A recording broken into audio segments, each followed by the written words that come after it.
¿Qué tal, hermanos? ¿Cómo están? Muy buenas noches. Un gusto poder saludarles en esta noche, en este martes 3 de agosto. Damos gracias a Dios porque nos permite iniciar un nuevo mes y pues reciba un saludo a la distancia, reciba un fraternal saludo ahí donde usted se encuentra sintonizando esta transmisión. Así que seguimos con nuestro estudio de la carta de Pérgamo. Damos gracias a Dios porque pues nos permite seguir desarrollando esta carta y que pues vamos a estar viendo las 7 cartas del Apocalipsis. Así que, ¿qué le parece si vamos al texto base de nuestra enseñanza en esta noche? Y es Apocalipsis capítulo 2, versículos del 12 al 17. Apocalipsis capítulo 2, versículos 12 al 17, dice así: y escribe al ángel de la iglesia en Pérgamo, el que tiene la espada aguda de 2 filos, dice esto: yo conozco tus obras y donde moras, donde está el trono de Satanás, pero retienes mi nombre y no has negado mi fe, ni aun en los días en que Antipas, mi testigo fiel, fue muerto entre vosotros, donde mora Satanás. Pero tengo unas pocas cosas contra ti, que tienes ahí a los que retienen la doctrina de Balaam, que enseñaba a Balac a poner tropiezo ante los hijos de Israel, a comer de lo sacrificado a los ídolos y a cometer fornicación. Y también tienes a los que retienen la doctrina de los nicolaítas, la que yo aborrezco. Por tanto, arrepiéntete, pues si no, vendré a ti pronto y pelearé contra ellos con la espada de mi boca. El que tiene oídos, oiga lo que el Espíritu dice a las iglesias. Al que venciere, daré a comer del maná escondido, y le daré una piedrecita blanca, y en la piedrecita escrito un nombre nuevo, el cual ninguno conoce, sino solo aquel o aquel que lo recibe. Así que esta enseñanza del día de hoy sería nuestro tema número 30 y lleva por título: no rompas el pacto. No rompas el pacto. Y decíamos que Pérgamo era una ciudad que estaba entregada a la idolatría. Recordemos que Pérgamo era una ciudad de esa manera, una ciudad que estaba entregada a la idolatría y a la adoración de muchos dioses. Y esto era un centro de adoración. Pérgamo era un centro de adoración al César o de adoración imperial. Pérgamo presumía, ¿verdad?, el templo más antiguo de adoración al emperador en Asia Menor. Y recordemos que todos los césares demandaban siempre ser adorados como Dios. Así que cuando los cristianos en Pérgamo, hermanos, escucharon esta descripción: yo sé dónde moras, donde mora Satanás, donde está el trono de Satanás. Al escuchar esto, los de Pérgamo seguramente traían a la memoria, venía a su mente el altar de Zeus, ¿sí? ¿Por qué? Ya que este altar era un altar o un asiento gigante que medía 13 metros de altura. En este trono o en este asiento, hermanos, estaba este trono estaba en una ladera de lo que era la ubicación de Pérgamo, elevado sobre esta ciudad, ¿sí? Este trono se encontraba ahí. Entonces, cuando ellos escuchaban esto, ellos pensaban en el trono. Cuando ellos escuchaban lo del trono de Satanás, ellos posiblemente traían a su memoria el trono de Zeus o el altar a Zeus, ¿verdad? O pudiera ser que pudieran traer a su mente cualquier otro trono de algún dios pagano, ¿verdad?, que había en Pérgamo, como era el dios llamado Asclepio. Decíamos la vez pasada que íbamos a ver un poquito de esto. Y Asclepio, hermanos, era mayormente conocido como el dios de la medicina y de la sanidad. A veces le llamaban a Asclepio, le llamaban el Salvador, ¿sí? Entonces, el símbolo del dios de la medicina, lo que decíamos en la introducción en algún momento, era una serpiente, ¿sí? Era una serpiente, y ese era el símbolo de la medicina, o era el símbolo de este dios pagano, Asclepio. Pero independientemente, hermanos, que pensaran en cualquiera de estos dioses, cualquiera de estos dioses, lo que sí era una realidad para ellos es que esto representaba siempre una amenaza satánica y diabólica para la iglesia, porque estaba rodeado de mucho paganismo, estaba ahí el trono de Satanás. Ahora, para los cristianos que conocían el Antiguo Testamento, entendían, hermanos, que la serpiente era un símbolo o un emblema de Satanás, ¿sí? La serpiente era un símbolo, un emblema de Satanás, y entonces cuando Jesús dijo, yo sé dónde moras, dónde está el trono de Satanás, basado en este preconocimiento del Antiguo Testamento, ellos sabían que Satanás, hermanos, era un enemigo muy real, ¿sí? Y es algo que también nosotros debemos de saber, debemos de entender, ¿sí? Que Satanás es un amigo muy real. ¿Por qué? Porque él se opone a Dios. Él se opone a Dios desde toda la historia. Él se opone a Dios, se opone al pueblo de Dios, se opone al reino de Dios, y Satanás está detrás de las cosas que se viven en el mundo que no le agradan a Dios, ¿sí? Dice la Escritura, tú moras donde está el trono de Satanás. Y un trono, hermanos, es una imagen de autoridad. Es como aquí en México, no hay un trono, ¿verdad? Pero sí hay una silla presidencial. Y eso es un símbolo, ¿verdad? O una imagen de autoridad, ¿sí? Entonces, lo que se entiende es que Satanás tiene su trono en el mundo. Y desde ese trono él está dando dirección y órdenes a aquellos que siguen sus mandatos. El asiento de Satanás es frecuentemente, hermanos, el asiento de poder, de influencia mundial y de orgullo académico, ¿sí? Y estas son cosas que existían en Pérgamo, son cosas que ahí había en Pérgamo, es decir, Satanás tenía su base de operaciones en Pérgamo. Entonces, Pérgamo era un lugar donde Satanás ejercía autoridad y había fuerzas potentes en acción en contra de Dios, en contra de su iglesia que estaba establecida ahí en Pérgamo. El punto es que Jesús le estaba diciendo a la iglesia de Pérgamo, yo sé dónde estás ubicado, lo que veíamos hace 8 días, yo sé dónde vives. Entonces los cristianos verdaderos, hermanos, que radicaban, que moraban, que vivían ahí en Pérgamo, no negarían a Cristo, porque recuerden que eran obligados a quemar incienso al César, a adorar a imágenes paganas, pero los cristianos verdaderos, que no deberían ser cristianos verdaderos, sino deberían ser cristianos y deben ser verdaderos, pero hoy en día por tantas cosas, bueno, se les denomina así cristianos verdaderos, pues ellos no negarían a Cristo, ellos estaban firmes, ¿verdad?, en la posición de no negar a Cristo. Es por ello que Satanás tenía, hermanos, que encontrar una alternativa bastante inteligente para poder dañar a la iglesia de Pérgamo. ¿Por qué? Porque Satanás sabía que la iglesia de Pérgamo estaba firme en su fe, porque Satanás cuando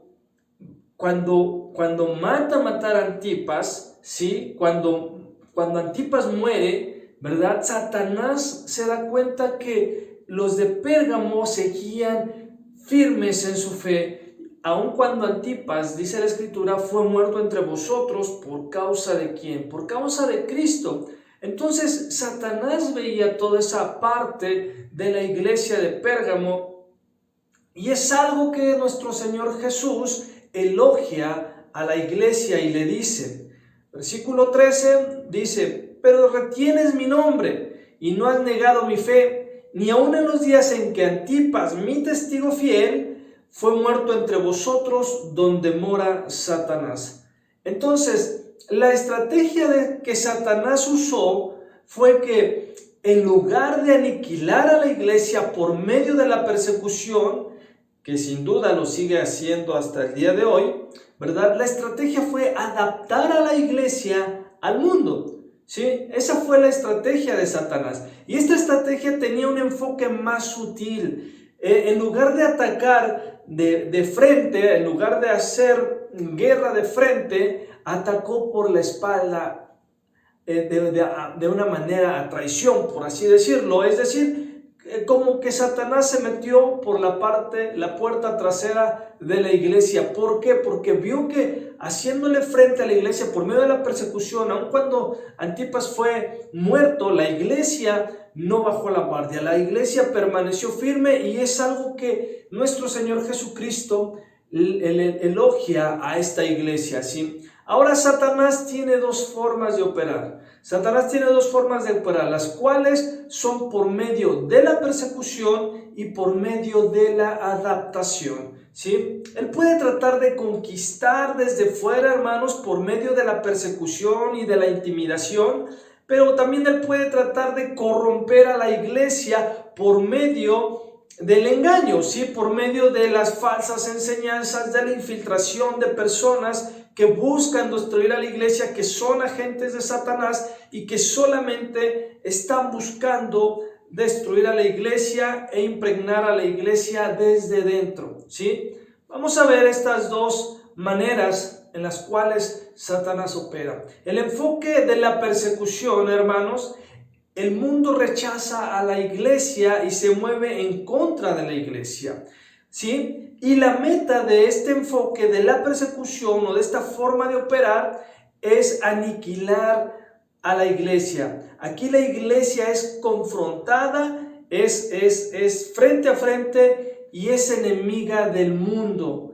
Es decir, no se mezcla con el mundo, ¿sí? La segunda forma o la segunda manera de que él opera es que es por medio del enfoque de adaptación o por medio de la adaptación. Es decir, la iglesia abraza al mundo y se mueve hacia el mundo, ¿sí? La idea de todo esto o la meta de todo esto es que la iglesia y el mundo tengan una relación cómoda unos con otros. Llegan a estar mezclados, llegan a estar juntos, es decir, se fusionan, ¿sí? Esa es la segunda forma o manera en que Satanás opera. Esta forma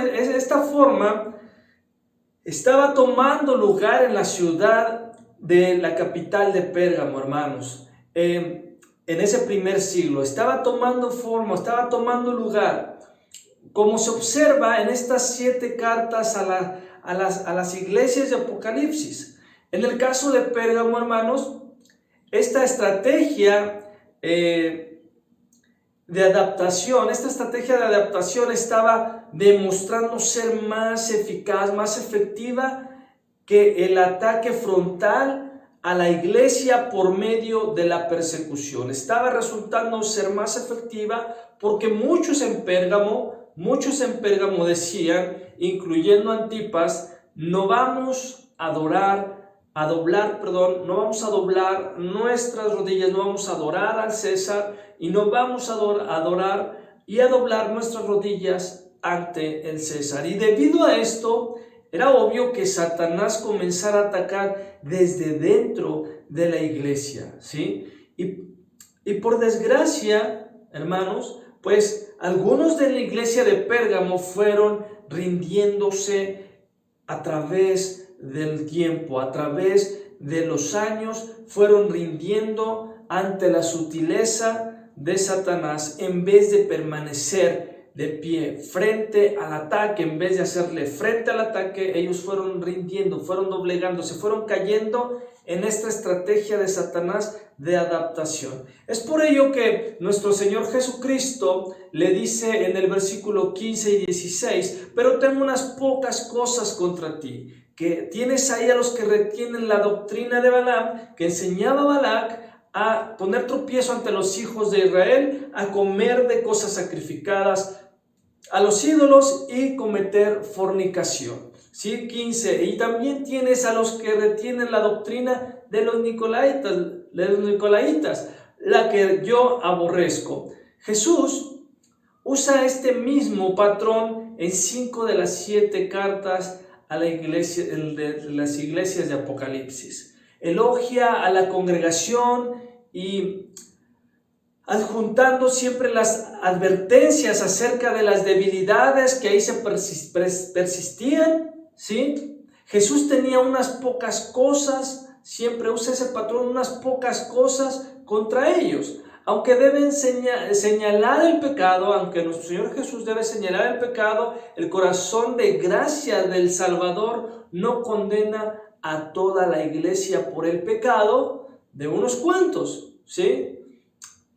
Menciona primero sus puntos fuertes sin exagerar sus debilidades. Primero lo que hace nuestro Señor Jesús es mencionar estos puntos fuertes y con esto es un claro ejemplo, o con esto lo que podemos ver es un claro ejemplo de la forma en que los cristianos nos debemos tratar unos a otros, ¿sí?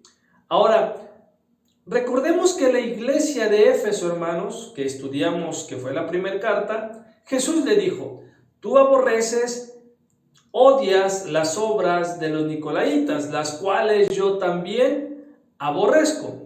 En comparación de la iglesia de Éfeso, que aborrecía las obras de los nicolaitas, algunos de la iglesia de Pérgamo no tomaban importancia, ya no les incomodaba y estaban sosteniendo la doctrina de este grupo, de los nicolaitas. ¿Por qué? Porque la estrategia de Satanás, hermanos, era la adaptación.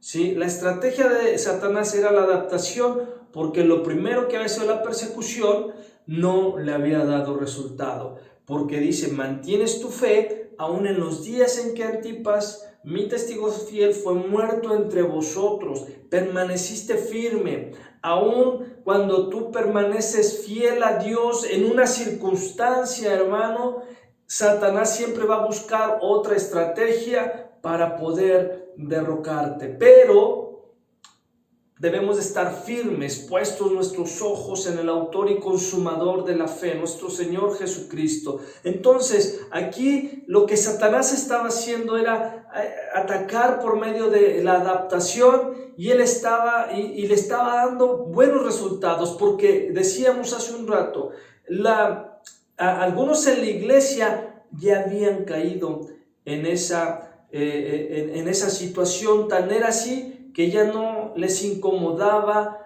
lo que los nicolaitas hicieran. Y esto fue algo que Jesús le dio mucha importancia. Esto fue algo que nuestro Señor Jesucristo le dio mucha importancia, ya que algunos de la iglesia en Pérgamo, hermanos, estaban siendo atraídos, estaban siendo seducidos sutilmente a una enseñanza que Jesús aborrecía, ¿sí? Y eso es algo que tenemos que tener cuidado, porque a veces muchos grandes famosos que tienen doctrinas heréticas, que tienen doctrinas torcidas, son los que seducen, son los que atraen de una manera sutil para desviar al rebaño de nuestro Señor Jesucristo. Y debemos de estar siempre alertas. Estos que profesaban ser creyentes eran personas que estaban dentro de la iglesia, hermanos. No eran personas de fuera, no eran personas del exterior, no era gente inconversa, era gente que estaba dentro de la iglesia, y lo hemos visto a lo largo de los años cómo Satanás ha usado esta estrategia una y otra vez. Y el problema es que también muchos que no se sostienen firmes, que no están prestos para hacer frente a este tipo de ataque, han caído una y otra vez. Se trataban, hermanos, de personas dentro de la iglesia que estaban en desacuerdo con el pensamiento y el corazón y los valores de Jesucristo. Eran personas que estaban dentro de la iglesia, pero que estaban en desacuerdo con ello, estaban en desacuerdo con la forma de pensar de nuestro Señor Jesucristo, con el corazón, es decir, cómo deber actuar de una manera en el amor, ¿sí? Y los valores que tenemos como estandarte de los principios de Dios en nuestras vidas. Ellos estaban en desacuerdo. Tan es así que comenzaron a razonar de la siguiente manera. Sí, comenzaron a razonar de la siguiente manera diciendo: ¿qué tiene de malo que socialice con el mundo? Entiéndase los nicolaítas. ¿Qué tiene de malo que socialice con ellos? ¿Sí? ¿Qué tiene de malo que salga con mis amigos que no son creyentes a una fiesta? No por eso quiere decir que yo voy a hacer lo mismo que ellos. ¿Por qué vamos a echar fuera a los nicolaítas? Ellos son buenas personas. ¿Por qué los vamos a echar fuera? ¿Sí? En verdad que no tienen, es verdad, ¿sí? Empiezan a razonar de esta manera. Es verdad que los nicolaítas no tienen una doctrina como la nuestra. Pero, a ver, ¿no ustedes mismos dicen que nadie tiene la sana doctrina? Lo que a ustedes les falta es amor de Dios por los nicolaítas. Y empiezan a razonar de esta manera. Y déjame decirte que cuando se razona de esta manera, estás adaptándote al sistema del mundo y estás cayendo en el engaño sutil de Satanás, en esa forma de ataque de la adaptación. ¿Sí? ¿Por qué? Porque cuando las preguntas comienzan, hermano, en algo que te mandan a hacer, en algo que Dios demanda de nosotros, cuando las preguntas comienzan, en ese momento se termina la obediencia. Pero, ¿por qué no puedo ir? ¿Qué tiene de malo? Él también lo puede hacer, ¿por qué siempre yo? ¿Por qué debo de hacerlo de esa manera? Yo lo puedo hacer de una manera mejor que la que me están pidiendo. Cuando las preguntas comienzan, en ese momento se termina la obediencia. Ahora, había dos grupos en esta iglesia, hermanos. Había dos grupos en esta iglesia de Pérgamo. Por un lado, estaban aquellos de quienes leemos en el versículo 13, que incluía a Antipas. En ese versículo incluía a Antipas, que fue martirizado por su fe, de quien Jesús dijo: pero retienen mi nombre, no han negado mi fe, no niegan mi fe. Este primer grupo se adapta rápidamente a Cristo. Si se adhiere a la vid, rápidamente se adapta a Cristo, está unido a la vid. Ellos eran perseverantes y eran cristianos fieles, inamovibles, que no rompían el pacto, ¿sí?, ante los ataques sutiles y perversos de Satanás. Por el otro lado, en el versículo 15 nos dice que aparece el otro grupo, nos muestra el otro grupo, que retenían la doctrina de Balaam a los nicolaítas, los que se fusionaban con el mundo y se aferraban a las falsas doctrinas, a las falsas ideologías que Satanás les hacía ver como verdades y como una buena forma de pensamiento de su razonamiento. ¿Sí? Decíamos la vez pasada, lo que tú creas, las verdades, las tradiciones que tú creas que en ti sean verdad, porque tú crees que son verdad, aunque no lo sean, determinan tu estilo de vida y tu comportamiento moral. Entonces, en la iglesia siempre va a existir, hermanos, estos dos grupos de personas. Pero la pregunta aquí sería: ¿a qué grupo tú perteneces? Si no eres del grupo que no rompe el pacto, ¿qué esperas para unirte a ese grupo? ¿Qué esperas a enderezar tu camino? ¿Qué esperas para poder ponerte firme ante los ataques sutiles y los engaños sutiles de Satanás, para no romper tu pacto con Dios, tu pacto con el Señor de ser fiel, En la iglesia de Pérgamo había división, hermano, y había una controversia, y todo tenía que ver con asuntos doctrinales. Estas cuestiones doctrinales afectaban el estilo de vida y el comportamiento de esta iglesia. Y eso no solamente le pasa a Pérgamo, o no solamente le pasó a Pérgamo. Eso le pasa a cualquier persona que se deja seducir por Satanás y empieza a razonar de la forma que ya dijimos. Va a afectar siempre su estilo de vida, va a afectar su comportamiento dentro de la iglesia, ¿sí? Y eso es lo que quiere Satanás. Y esto es lo que sucede en la iglesia actual, hermanos. Es lo que sucede en la iglesia actual. Las cuestiones doctrinales siempre afectan el estilo de vida y el comportamiento de la iglesia y todo. ¿Por qué? Porque muchos rompen el pacto. Rompen ese pacto, rompen el pacto y se dejan, como les decía hace un rato, seducir, engañar por las sutilezas de Satanás, ¿sí? La pregunta es, ¿a qué grupo tú perteneces? ¿A qué grupo tú perteneces? Aquel grupo que todo el tiempo está, pero ¿por qué esto? ¿Por qué aquello? ¿Por qué lo otro? Y piensas que estás razonando de una manera correcta y piensas que delante de Dios tenemos ese derecho.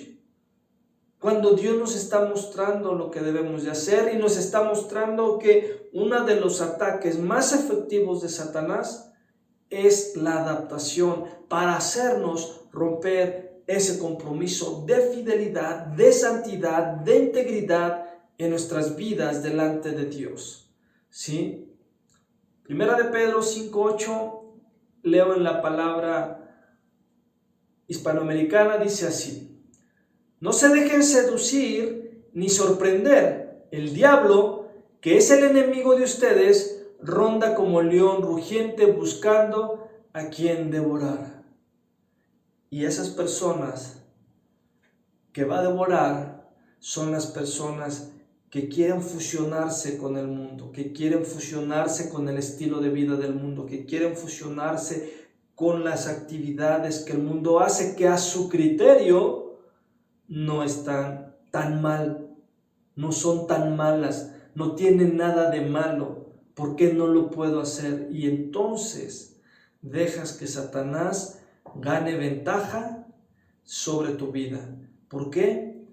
Porque te has ido rindiendo poco a poco ante esas sutilezas. Te has ido dejando que Satanás envuelva tu mente por medio de esas cosas.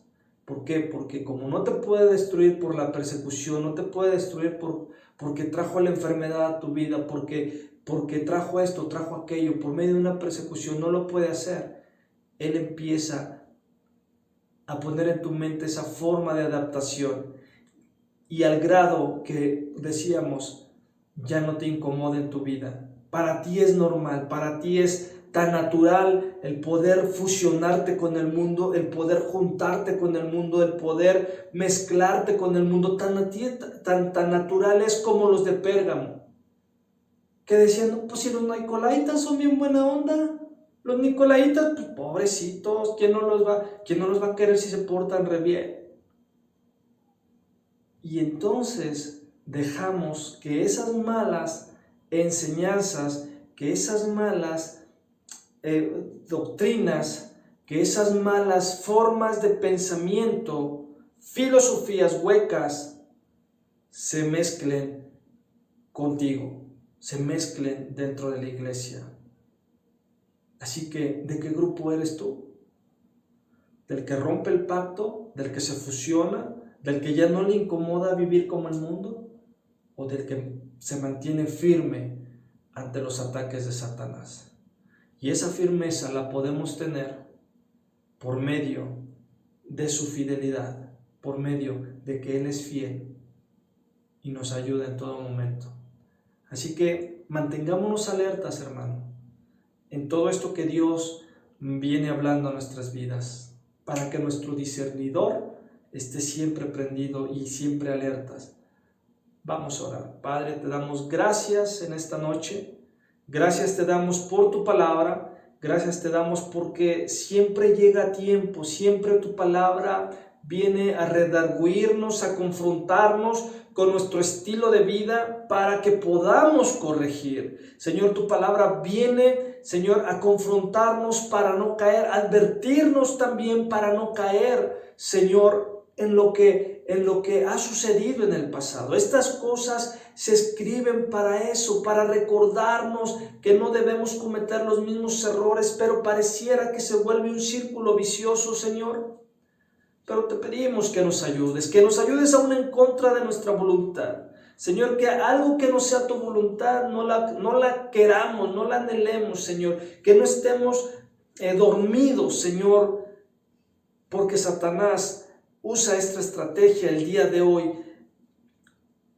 para fusionarnos con el mundo, para mezclarnos con el mundo, para pensar y razonar de una manera errónea, Señor. Pero hoy tú nos enseñas, como siempre, Padre, a través de tu palabra. Ayúdanos a atesorarla y ayúdanos a ponerla por obra, que sea tu Espíritu Santo ayudándonos a poder lograrlo, Señor. Y sabemos que nuestra fidelidad hacia ti depende y siempre dependerá, Señor, de la fidelidad que tú tienes, porque tú no te puedes negar a ti mismo, Padre. Te damos gracias por tu palabra. A ti sea la honra y a ti sea la gloria. En el nombre de Jesús, amén y amén. Hermanos, muchas gracias. Dios les bendiga. Les enviamos un fuerte abrazo fraternal. A la distancia, si Dios lo permite, nos vemos en la próxima sesión. En el nombre de Jesús. Gracias. Amén.